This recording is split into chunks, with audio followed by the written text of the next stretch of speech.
Friend, Blaze You Dead Homie is back, and this time he's at least 2 different people.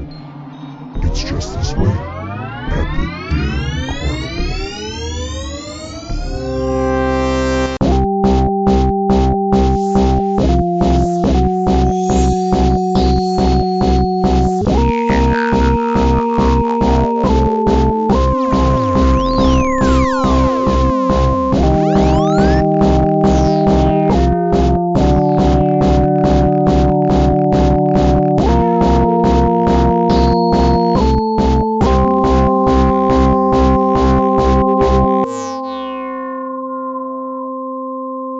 What's up, everybody? Welcome back to the Dim Carnival. I'm Bill. I'm Steve. And I'm Ryan. Welcome to the special, probably shortest episode we'll ever do. This week we listened to the entire album of Blaze You Dead Homie's second full-length LP, Colton Grundy, The Undying. And it's a bit of a concept album, allegedly, because apparently Colton Grundy is who Blaze raps as on this album, and it's Blaze's alter ego, which happens to be exactly the same as Blaze You Did Homie. Except older.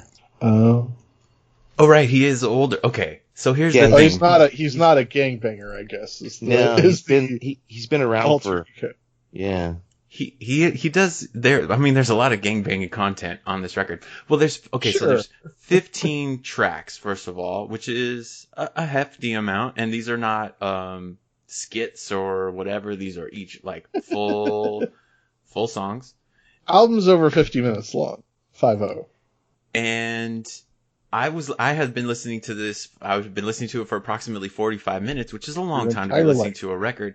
And I was like, who the fuck is Colton Grundy? Like, they say his name a few times, but there's nothing about any mythology or explanation as to who this guy is, as far as I know, for the entire album until the very, very end, like track 14 or whatever, when he finally describes who Colton Grundy... Yeah, timeline. When he finally describes who Colton Grundy is and what the story is. So you have to wait a long time and work through a lot of content before you can finally get there. Before you get to the fireworks factory of Colton Grundy. Exactly. The Grundy Works factory. Sorry, go ahead. I was just going to say, I somehow wrote 3 pages of notes. Oh, wow. But I don't have a whole lot to say about them. I wrote 3 pages of notes, but I don't have any notes. It's gibberish, apparently. Kind of like the album. I wrote 3 50 pages minutes long, of notes, but not and a they lot all to say all work and no play makes Jack a dull boy. It's true. Okay, where I want to start is... Should I say, if you haven't listened to this album, you should take a listen right now, and then you play the whole album, and then we come back. You know, I think I'm going to do what I did like with the Twisted albums, where I'll just play clips as we talk about different songs. I'll just fade in with like a piece of that, because we're not going to do track by track, right? No, God no. So I'm going to point out things that I wrote about each track, maybe, but yeah. Well, I definitely. I mean, we could bomb through them. I made notes on every track as well.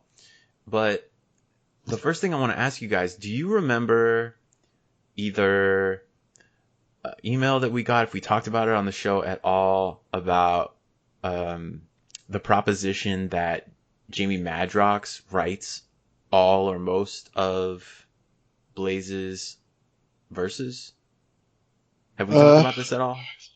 It sounds familiar, but it's like, so, you know, after having listened to everything through Hell's Pit and watched the Shaggy show, and in listening to, because you and I, like, we had all speculated about at length about like how much of this does Shaggy actually write? How much of ICP stuff does Shaggy actually write? And there was that stuff about how like the demo versions of stuff was like Jay doing the Shaggy verses and the Shaggy verses and the final product sound, just like, and so on and so forth.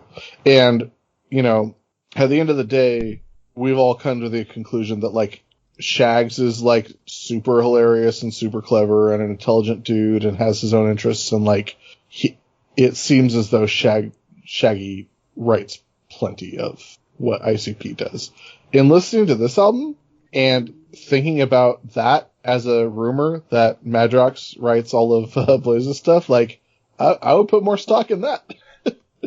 See, I feel really bad that I don't remember this because I really feel like it was either Jiggles or the homie Rob or Robbie from Twisted History maybe who brought it up as a talking point. It might even have been listening to like Juggalo Judgment.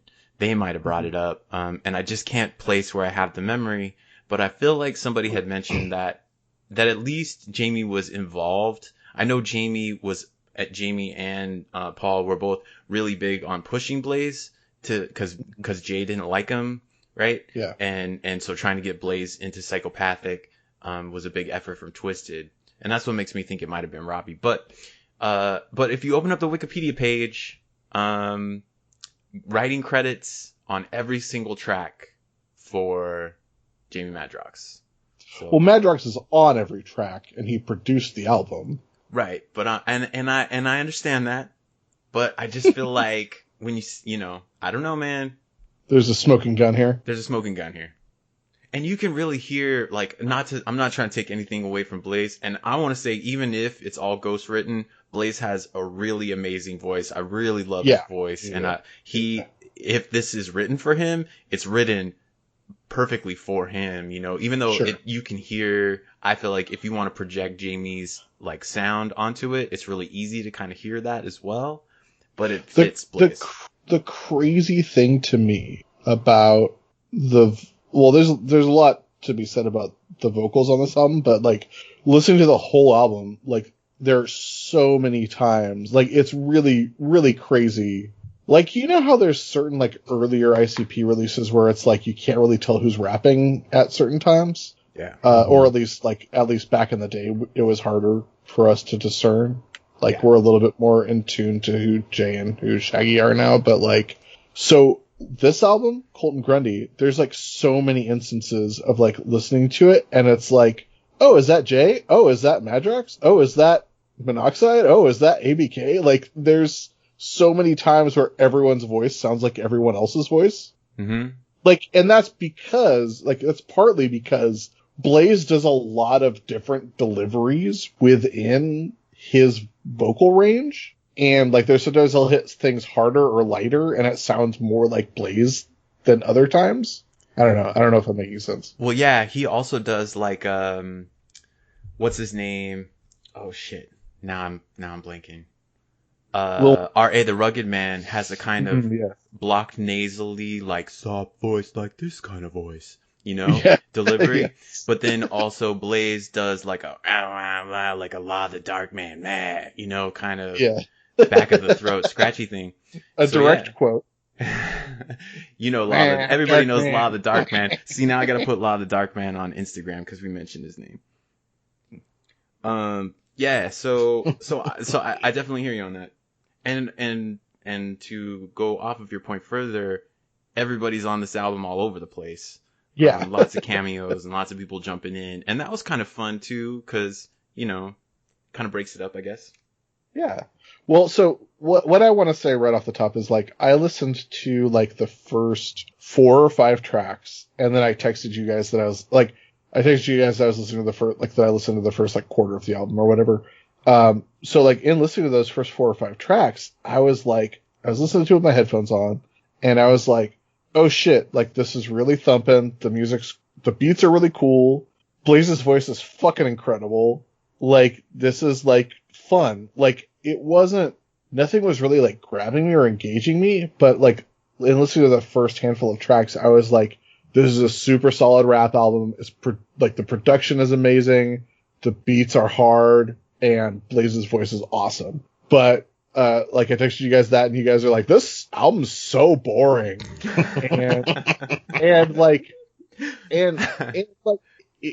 I didn't like, there's nothing for me to disagree with. Like, especially over the course of the 50 plus minutes of this album. Like, yeah, it's kind of boring, but it's not like it's not boring because it's bad in any way. Like, there are tracks that like, I would rather not be on the album, but like, and there's like entire minutes that I would cut out of the album, but like, it's not a bad album. It's just like nothing about what he's saying grabs me in any personal or like intellectual way like ICP or a lot of Twisted tracks or the ABK album did. Like there's nothing that just nothing that grabs me. And like for me, the big problem with this album specifically is, well, two big problems. One, the line between Blaze and Colton Grundy is like so thin. Like the only difference is Blaze is a zombie that died in a drive-by shooting and he was a gangster rapper, and Colton Grundy died a long time ago. Like that's the only difference.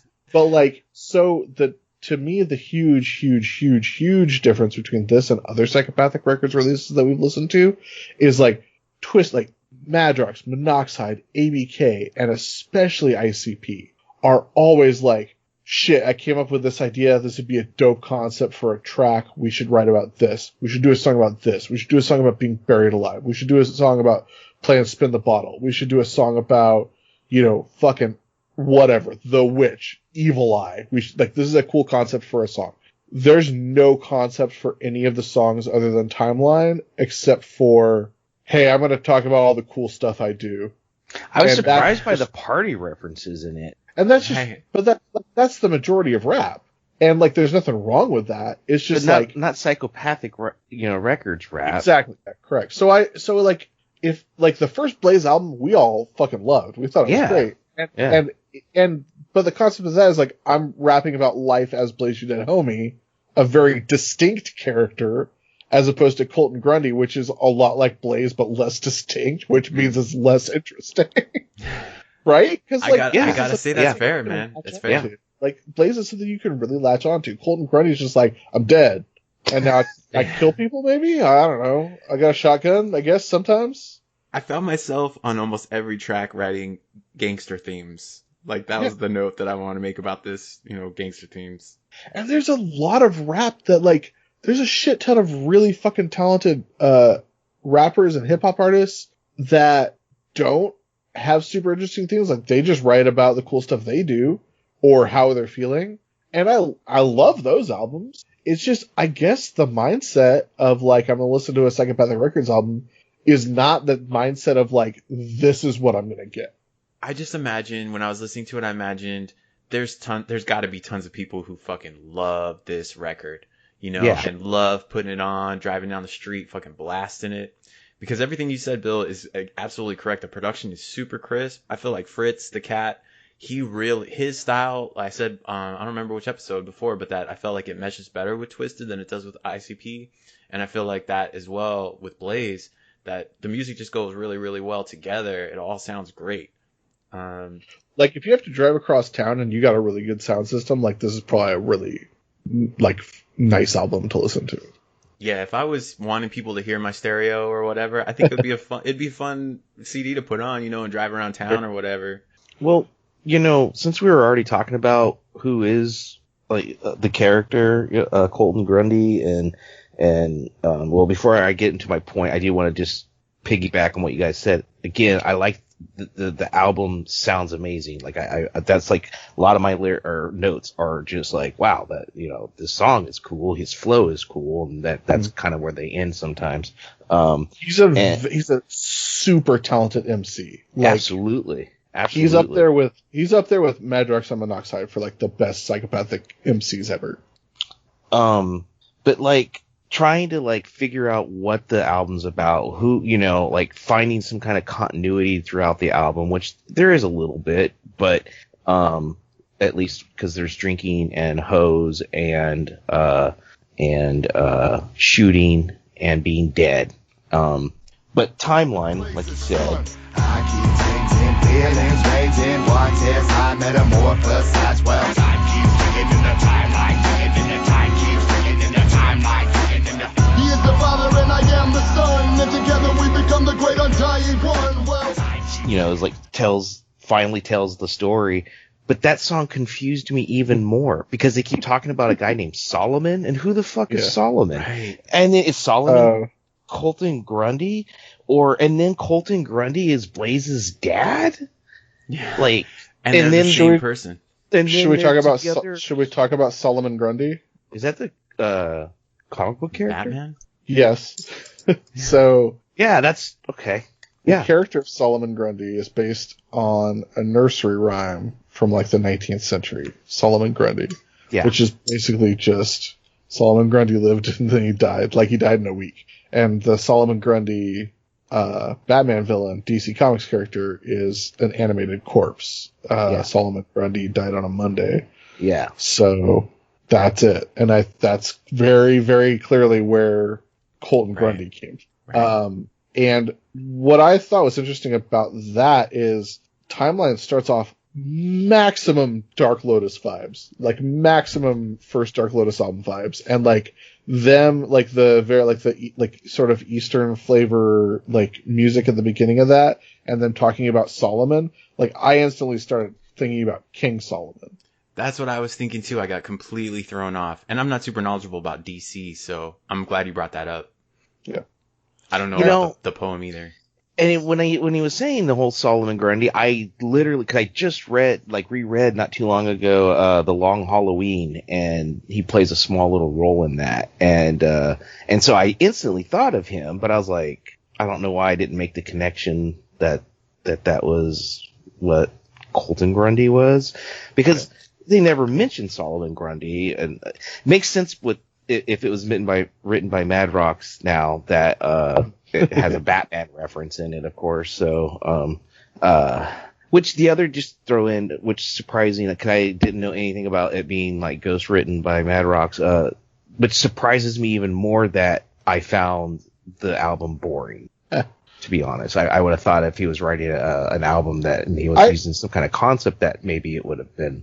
Honestly, I think that's the number one argument that Madrox didn't write all of Blaze's rhymes on this album, is that it would be more like clever. Yeah. It would be funnier. It would be unless Madrox was like, I want to write a serious album and I'm gonna write it for you. But what I think is happening here is like Madrox just produced the whole album, and like I'm sure he had a lot to do with structure, and like he clearly sings almost all the hooks. Well, like almost every chorus is Madrox. Did he produce it though? Because he doesn't have any production credits, at least on Wikipedia. He gets writing credits. Like he produced it. Okay. All right. There's actually a variety of people, and people that I didn't know too much about. Well, Lavelle, who was in I wrote this down. He was in the supergroup. Supervillains. Yeah, Supervillains. ROC produces a few tracks. And then somebody named Butch, and I have no idea who Butch is. That's Jay's anger. I wrote down, who the fuck is Butch? Couldn't find anything about him. And then Fritz the Cat is the main producer. More than half the tracks, maybe 2/3 of the album, produced by Fritz the Cat. Mm-hmm. And his tracks are almost invariably my favorite in terms of the music. But yeah, Jamie is doing vocal doubling and singing choruses on almost every track as well. And we, in the past, have found definitive proof that Fritz the Cat isn't Jamie Madrox, right? Yeah. Okay. He's a person. He's a real person. he's not a cat. He's a kitty cat. He's a kitty cat. Look at his little toe beans. I want to know, so like, what tracks did you guys like, if any? Were there any? Well, what stood out the most to me is, if I'm not mistaken, and I just re-listened to it an hour and a half ago one more time, just to be fair, because sometimes with repetition, I start to like things. Mm-hmm. And so I wanted to give this a chance. Shotgun, I think, is like the song that I'm like, yeah, I think if I picked a song, this was like my favorite song on the track, I guess. So I don't remember how it goes. Everybody get your shotgun, double barrel sword up, stay strapped, homie, this shit is about to pop up. Me, I be a G from way back in the day. With that, I don't give a fuck about your set type mentality. I shoot you in the day, like my heater stay on toes. Without question, the highlight of the album for me is Jamie Madrox saying, "They slapped little Latrell for what? Nothing." I don't remember what name he says. So they slapped little whatever for nothing. It's maybe like at the end of Days in My Neighborhood or the beginning of Roll It Up. It is at the end of Days in My Neighborhood. Yeah. I like Days in My Neighborhood. I thought it was kind of funny. This might be a little controversial, but I feel like there might be a little bit of line stealing in that. In the opening hook, he says, it's not Blaze, it's somebody else. He says, too many actors, too many G's in the East or whatever want to be rappers. And that's not what he says, but he's, oh yeah, too many actors in the West want to be rappers. And there's a line from Killah Priest, who's in Sons of Man in the Wu-Tang Crew, had a solo album. It was called Heavy Mental, and he had a track called Fake MCs. So he actually uses it's like the exact same phrase. And that album came out, I think, in like 94. It's probably, like, I would imagine that to be just an homage, right? Well, it's not really that original, so original that two people couldn't have thought to rhyme rappers with actors, you know? But it is, I just felt like it was pretty close. But the fun little epilogue to that is in that same track, Fake MCs, he mentions John the Baptist, and he says, roll with your head like John the Baptist, something with a rusty axe, a rusty hatchet. Yeah. That's what he says. So he actually says hatchet in that song as well, which I thought was kind of cool. That's awesome. My favorite tracks are probably the first track, and I also liked Mr. Dead Folks with Violent J. Mm-hmm. And I also very much liked Etched Out. I came before and leave it with a piece of your head so I can look at it when thinking about the shit that you said. Which one of y'all wanna get etched out and chalk? Better watch how you talk when you talk the talk. Better watch how you drip but represent your shit. You ain't seeing none of my clique. That's for life, bitch. And that's for life, bitch. And that's for life, bitch. Etched Out was one of my favorite ones, and I don't think I could even point to anything specific about it, but just like the whole thing, the whole soup together, the gangster rap and the music. Really good. Yeah. One of my favorite lines was from Too Many Bees. Too many bitches wanna see this stuff when I be riding, going about 25 on I-94. Too many bitches wanna see going about 25 on I-94. See, I both liked that and hated it. I thought it was pretty funny. I think that's MC Breed. So MC Breed gets a credit on that on Wikipedia. It's credited. It says that this track is performed by Drive By featuring MC Breed. So MC Breed, if anybody doesn't know, he was probably most famous for his track "Ain't No Future in Frontin'." Amazing, like, you know, it's like a famous hip hop song. And so, but when you listen to there's no lyrics in there. There's no rapping that's not ABK or Blaze. So I'm guessing that hook is being sung by MC Breed. I just assumed it was Blaze, but yeah, probably. Yeah, I could hear it as Jamie Madrox doing a voice as well. Yeah, that too. There's like the other thing about, so there's a lot of this album that also feels very much like a Psychopathic Rider's album. But sure, that's to be expected because it's a gangster rap album. Yeah. Yep.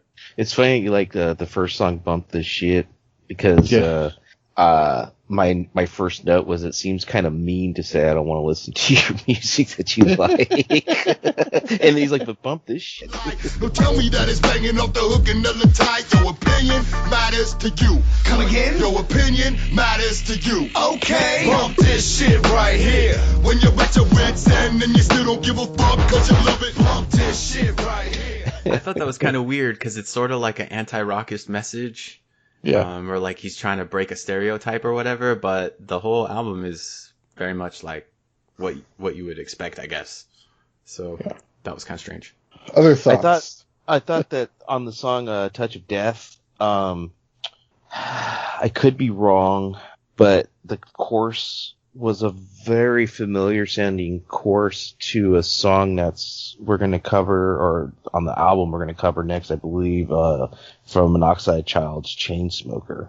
Mm-hmm. They're not saying the exact same words, but the way it's like the music, the sound, I was like sitting there listening, I had to stop it. And then I started hearing the music, and then the words from the Monoxide song came on, and I was like, oh, that's what it is. I mean, it's not identical, but But that just, I don't know, stood out to me. Now it made me just think, I wish I was listening to that right now instead. Well, good news. It's next, right? Yeah. I found myself asking more questions on songs in my notes as I'm going back reading it. And for Further From Truth, I like this note because I have no idea what he was saying now, but I wrote, he's the Undertaker. Oh yeah. The thing, this album doesn't suck. No. It's just, to me, it's just kind of boring to me. I don't know what I was expecting. Just wanted something maybe a little bit different. But so much of it had, like you guys said, so much great music, so much great rapping on it. Just a little disappointed that I didn't get into the lyrics. Yeah, that's the only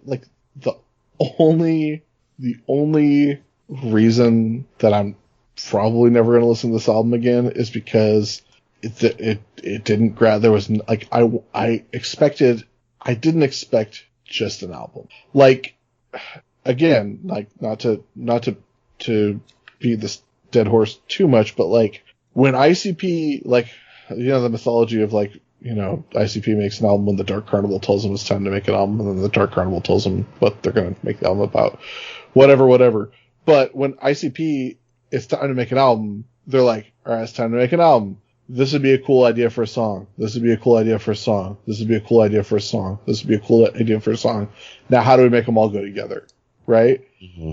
Like, to me, it so clearly felt that the thought process behind this album was, I'm going to make a rap album. Make a rap album. And then they made the rap album. Yeah, they did it. And they made a really good one. How would you guys say this compares in quality or repeat listenability to, like, say, the first Psychopathic Riders album? I would say nothing compares to you. Night and day. So that's the thing. I said, like, there's so much of this that feels like a Psychopathic Riders album, but the bummer is that, unlike a Psychopathic Riders album, I'm not listening to a really rad Blaze verse, and then all of a sudden Violent J talks about cutting off someone's head and sending their mama their eye, or Violent J or Shaggy 2 Dope jumps in and talks about like applying a camel clutch or like giving you gonorrhea or whatever. Sort of suffers from a more consistent lack of variety or whatever. Yeah, and also like Psychopathic Riders are like, it's got funny moments as well. Well, also like it's fucking insane and chaotic. Like, it's gangster rap, but it's also like fucking anything could happen and anyone could say anything at any moment. On this, it was like very clearly like, I'm Colton Grundy, I'm dead, I kill people, but I'm gonna mostly talk about the cool stuff I do. All right, man. Can I tell you guys about one thing that I take issue with on this album? The R word? Well, okay. That I seriously do. Yeah. And I feel like there's a lot of transphobia and a lot of toxic masculinity through this whole thing. Well, also, people doing black guy voices and shit? Yeah.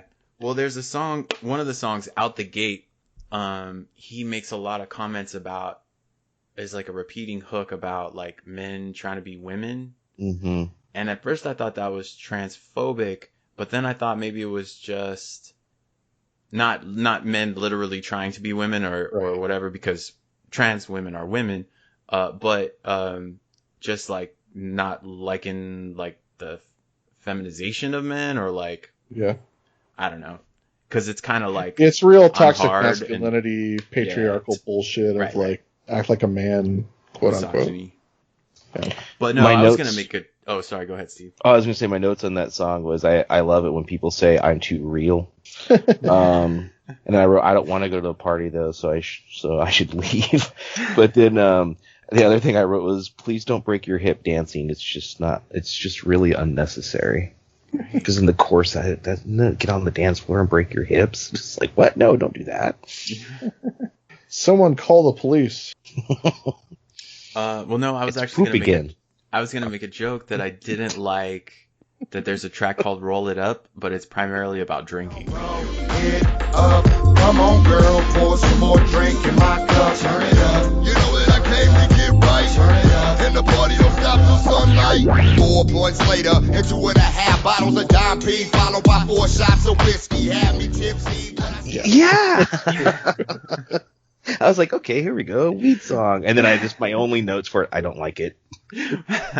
Is that the song where Jamie Madrox does his white girl voice? Probably. I don't know, but the chorus is like, pour some more drink in my cup, come on girl, turn it up. But the main thing that I have a problem with that song is that he says he's going to drink 4 shots of whiskey after drinking 2 bottles of champagne, and that is a headache and a hangover. Just wait. Liquor before beer, never fear. When you drink champagne, you can't drink anything else. You can only drink champagne. And you got to drink it until you go to sleep, and then you wake up and you're fine. I take a champagne nap. I will say that there are very few instances of white people saying the N-word on this album. Yeah, still a problem for some folks, huh? I mean, it's a problem for us. I guess we you're don't right. like it. It's no so problem for some people. Yeah, so I mean, I guess I'm just gonna bring it home and say that I was a little bit disappointed. Well, actually, I was pretty disappointed because I think I mentioned last week I was excited to listen to this record because when we listened to One Less G in the Hood, I was listening to it on Spotify, and Spotify throws in other random shit, and the song that they threw in is called Dead Man Walking, and it's off of Gang Rags, which comes out like 6 years from now or something like that in the timeline, long ways away.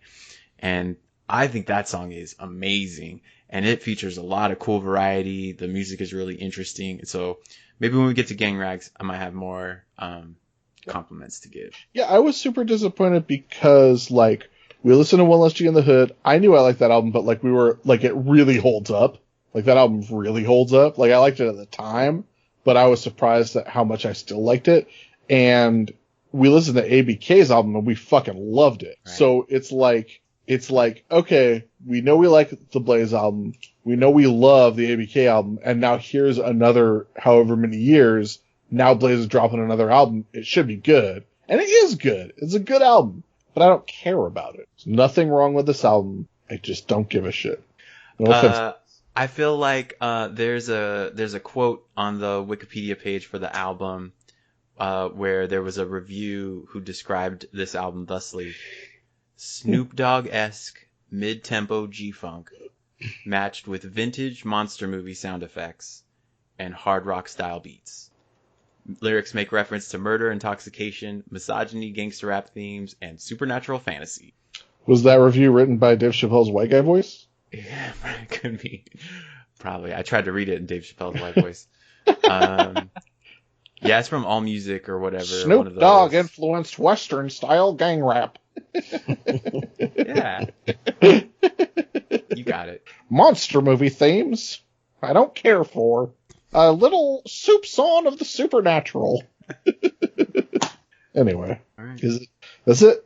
All right. I mean, we got through all my notes. Steve, anything else on those 3 pages? Anything? Yes. No, I read a lot of them. Some of it was, I don't like it. Some of them are, it's not worth commenting. Some of the notes are just a drawing of Steve shaking his head. I want to say I listened to it probably 4 times all the way through, which is a lot. But I'd say it's about what I probably listened to other records that we cover. So, I was listening to it like Steve was, about an hour, 2 hours ago, and I wasn't displeased. I wasn't having a great time. I was doing other stuff while I was listening to it, but it was good, man. I feel bad sometimes when we get to these records and we're like, it's fine. Yeah, it's totally fine, and it makes it sound like we're really hating it. But well, yeah, no, I feel bad because like I talked a lot about why it doesn't work for me, which is not to say that the album doesn't work. Like it's a good album. It's perfectly listenable, but like of everything that we've listened to so far on this podcast, this is an album I want to revisit the least. I feel like it's not the album I want to revisit the least, but an album that I want to revisit the least. What I keep thinking of in my mind when you say those words is you got like a rugby jersey, a Psychopathic Records rugby jersey. And I think about that, I'm like, man, that thing is fucking awesome. That thing's rad. I would never wear it. I would never wear that. That makes me think of when we saw ICP at the Maritime Hall the first time I saw ICP, and I was looking at all the cool merch, and I saw a piece of merch that I thought was really cool, and I bought it, and then when I actually got it home and looked at it, I was like, oh, I fucked up. And then I might have wore it once around the house, but I never wore it, like, outside. Because it was a BMX jersey, and I was like, oh, the BMX jersey looks cool, but the hockey jerseys look really cool, but the BMX jersey is like $50 less. I'm going to get the BMX jersey. It looks super cool. And it wasn't until I got it home that I realized, like, oh, it's a BMX jersey, so the sides of the shirt are, like, very large mesh. You know how BMX work really gets you sweaty. You like to have a lot of ventilation there. You like to let the mud get in onto your shirt. To your body. You like to let the mud get in on your shirt. I'm sure there's a reason. I don't ride BMX. Well, I'm sorry. Sorry, you can't ride a bike. Thanks to everybody for listening. We appreciate it as always. We talked about it longer than I expected to talk about it, so that's cool. Hey, that's a win. I'll take it. Yeah. Chuck and put another one in the fucking win column, was it? Yeah. What Bill, what are we listening to next? I was just about to say what we're listening to next. What's next on the list of the Psychopathic discography in chronological order is the Chainsmoker LP from Monoxide Child. So it's Monoxide Child's debut solo album, full length, that I've never listened to before, but Steve likes a lot, so I'm excited to listen to it. Yeah, I hope you guys like it. Well, I have it on good authority that the entire thing is ghostwritten by Jamie Madrox, so it's part of it. Actually, it's actually, pretty ironic. The Blaze album was ghostwritten by Jamie Madrox, but the Monoxide Child solo album ghostwritten by Blaze. That's weird. Going into this, I'm excited to go into this one because I'm hoping you guys enjoy it, and it'll just listening to it will be like remembering some fun times in college and stuff. And but there are definitely some songs on there I know I don't like as well. So I'm like, it's not like this complete, entire, massive, amazing album, but the shit I like, I fucking like so much. So I'm just excited to get your guys' take on it. Oh, I just remember one last thing I want to say about the Colton Grundy album. There's a lot of times on the Colton Grundy album that, like, especially on some hooks, where Jamie Madrox sounds like really aggressive and super angry, and that shit goes hard. Like when Jamie Madrox, like, it takes it up a notch and is like really pissed off, like that's some good shit. It is. Agree. We had talked seems about like he's a guy who's got a lot of emotions inside him. We talked about on an episode where Ryan and I covered magic spells, and we talk about how hard he yells in a part in that song, and it's just like we were saying, it's like a hardcore song. He's yelling like a hardcore singer, and it's just amazing. I love when he does stuff like that. I'm gonna listen to that as soon as we get off the phone. Right on. Another thing that you guys should check out, which I spent some time on YouTube. There's a lot of, as you might expect, there are a lot of bootleg videos and just contemporary videos of Fugazi online. Oh, yes, and the band Fugazi. And I watched a really old live performance of Waiting Room, and holy shit, it fucking rules so hard. I don't know if I saw the exact one you're talking about, but hell yeah, I was so surprised all the cool bootleg videos of their shows. That's very cool. You should text it to us, Bill. Text it to me. Okay. Same thing with Zayo. Yeah. If you there's so many that. Some go way back to the 90s almost, and then there's like some from 2017. You're like, what? Dude, there's like 70 times dubbed VHS uploads of full 1981 Misfits shows on YouTube, and oh god, I love YouTube. YouTube sucks, but it's also amazing. I'm so glad that weirdos like us, like that have access to like a VCR digitizer, like are like, I should put all this shit on the internet forever. You know, I watched a set from, it must have been from 86 or 87, and it was the Butthole Surfers. And it was so fucking awesome. I was just like, I never really listened to a lot of their music, and my roommate Eric was like, oh, like I walked in the garage, I was like, what are you listening to? This is awesome. He's like, oh, it's Butthole Surfers. And I just like was transfixed and watched like a 30-minute set. And the sound quality wasn't even that great, obviously, but I still was like, this is amazing. Yeah, anyways. Thanks for cluing me in that there's Zayo shows on. Yeah, it's cool. It's really cool. Band fucking rips ass so hard. Oh my god. Even when the sound quality is awful, like some of the songs still give me chills. It almost just sounds like screeching and the guitars are completely mad and I can still hear what it's supposed to sound like. And I'm just like, this is amazing. Well, everyone, thank you for listening. Thanks for listening to our rambling. Hopefully there's a lot of rambling about hardcore bands that you did listen to it. But thanks to everyone. Listen to Chainsmoker for next week. You can email us at dimcarnival@gmail.com. We always love to hear from you. Any thoughts you have at all. If you connect to this Blaze album in a very specific and personal way, please let us know. Because that'd be cool. Want to hear about it. Tell us your stories. Send us a story. Any story. Send us some copy pasta. Do it. All right. We'll read it on the air if you send us copy pasta. As long as it's not hateful. Anyway, thanks to everybody. Follow us on all social media at Dim Carnival. Please check out the YouTube channel for Dim Carnival that Ryan has been putting a lot of work into. It's super cool. I'm so proud and impressed by what Ryan is doing over there. And it's a few weeks until my book comes out, so if you like pro wrestling, go pre-order that. Thanks to everybody. What's it called, Bill? Thanks to Bowen and Augustus for the use of our theme song, Putting the Days to Bed. Wait, sorry, what? What's the name of your book if people want to buy it?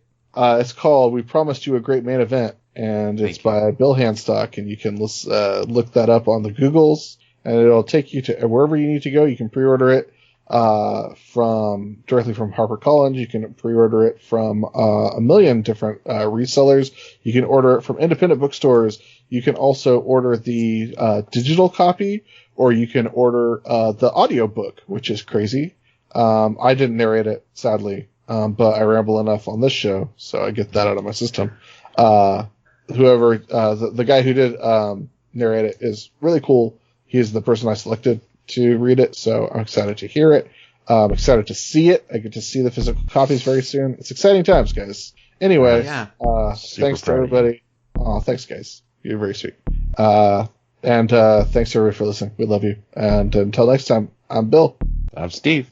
And I'm Ryan. And I'm Colton Grundy. I might sound like Bill, but I'm Colton Grundy.